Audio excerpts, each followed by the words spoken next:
I'm introducing here the wonderful and quite frankly, superwoman, live superwoman, Dr. Neena Haidar. And what has been really prompted this interview is Dr. Neena Haidar is an associate professor at Harvard University. And she's been battling a life and death situation now for a couple of years that had she not been on top of it, she would not be sitting here with us today. Quite frankly, she had to be her own advocate. And quite frankly, I really want to understand how she does it. She's very inspiring, not only to her friends in her lab and those around her, but she's a wonderful wife, a mother, a daughter, a sister. And she's an inspiration to those she collaborates with and touches within her scientific community and those she's funded by. We'll get into her achievements later because she's actually taken a discovery in her lab to FDA and into a clinical trial, which we'll get into later. But she's done all this while battling a life and death situation. I'm really pleased that she can be open about this and talk about it.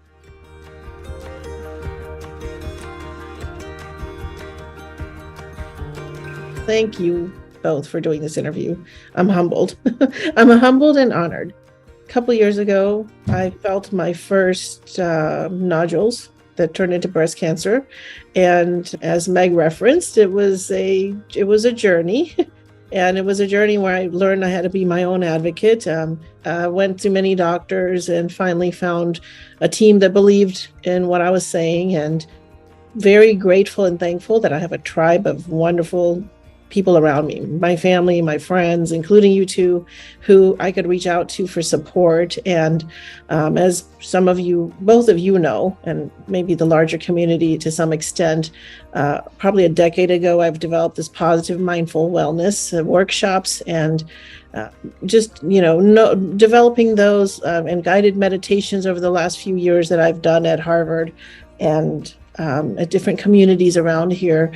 That really helped me. So that's kind of the key, is I'm a positive person. I think my nature tends to be positive.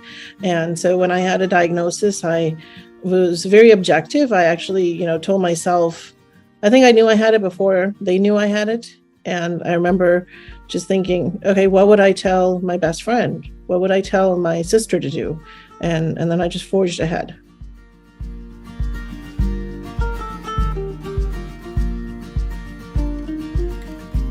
You brought that point earlier about my, advocating for myself, for my health. My surgeons tell me, had I listened to them, had I not really been my advocate, had I not had the background that I have, then I wouldn't be sitting here with you today. I had less than a year. That's what I was given. They wanted me to do a lumpectomy, and I disagreed with that. I'd seen the x-rays, and I was not a radiologist, but I didn't need to be one to understand what I was looking at. And I had multiple biopsies, 12 to 15, 20 hours of exams and imaging. And I felt like the lumpectomy would be insufficient. And so I did the mastectomy. And at that time, it had already spread to the lymph nodes, I was told. And so they recommended chemo and radiation, that's standard protocol. And I said no to both. And one of the reasons I said no was because, and you're the first ones to hear this story, really. When I was given the option for chemo, which my oncologist wanted me to do, I said, what's the statistics, right? And she said, well, I said, what's the stats before and after? So basically, I have a recurrence rate right now of 13%. Had I done chemo, which causes cancer and makes you sick permanently, really damages your body quite a bit, that would have dropped to 11. So I played the roll of dice and I said, I'll take the 2% and not do the chemo. Instead, I looked this up and I said, there's another surgery. And my surgeon had looked it up and she said, we have an option that's not chemo. Radiation would have damaged my right lung. And there's a lot that comes with radiation. It's painful. Anyone who's gone through that knows. It was 5-week regimen, and then we'll see where we go from there. Instead, I opted for a second surgery, and it was to remove a chunk of lymph nodes and tissue from my right underarm area. And I had to make that decision. I think my surgery was April 30th, the first one. By the time they have results, it's a few weeks. So it was sometime in May. She said, you have to do it before July 1st or it's too late. So second surgery got scheduled June 11th. And so it was back to back. It was barely time to recover from one and then go back in. But, my goal was I want to live, more than 5 or 10 years. I want to be able to live a good life with my kids and grandkids. And hopefully one day, if they have them, if they decide to, otherwise, I want to travel the world and do fun stuff. I'm not one of those that's going to work till I'm 80, by the way. Retirement age is great. I'm going to work till I need to, and then I'm going to enjoy life.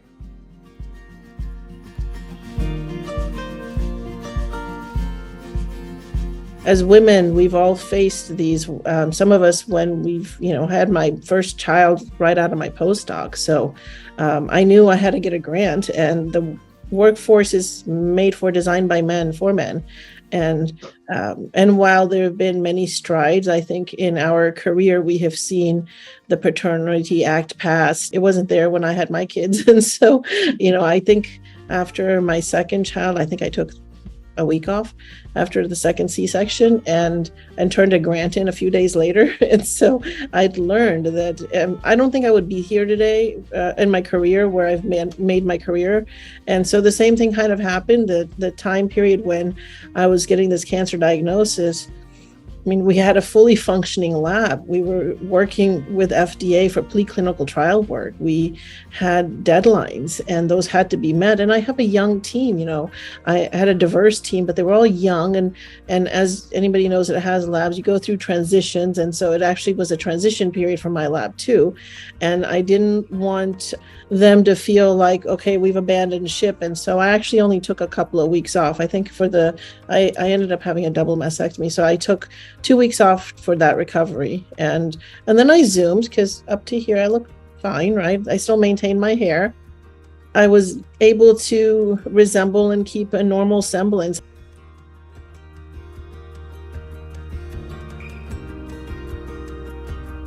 It's part of what I teach in the mindfulness. I give myself no more than 3 tasks to do that day. That's it. Those are the 3 things that I need to accomplish. Those are the most important things. And if I get them, great. If I get another one done, even better.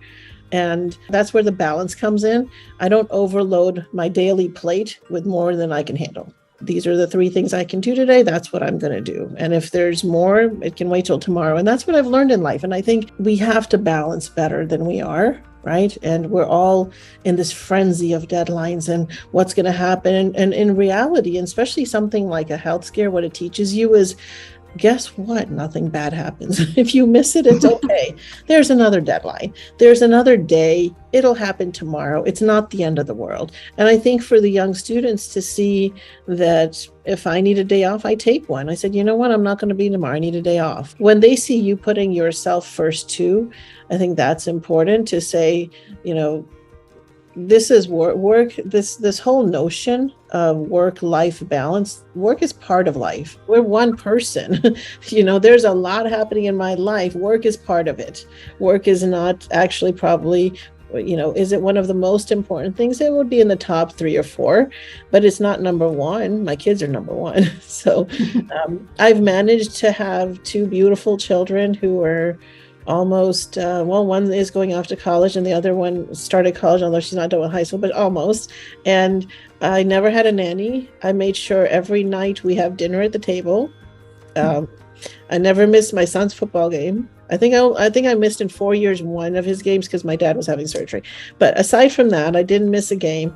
And so again, it's about what's your priority. So I learned how to manage my life without compromising what was important to me. And I think that's what helps me, go through whatever life throws me. It's like, I know my truth, I know what I value, and I stay in that zone.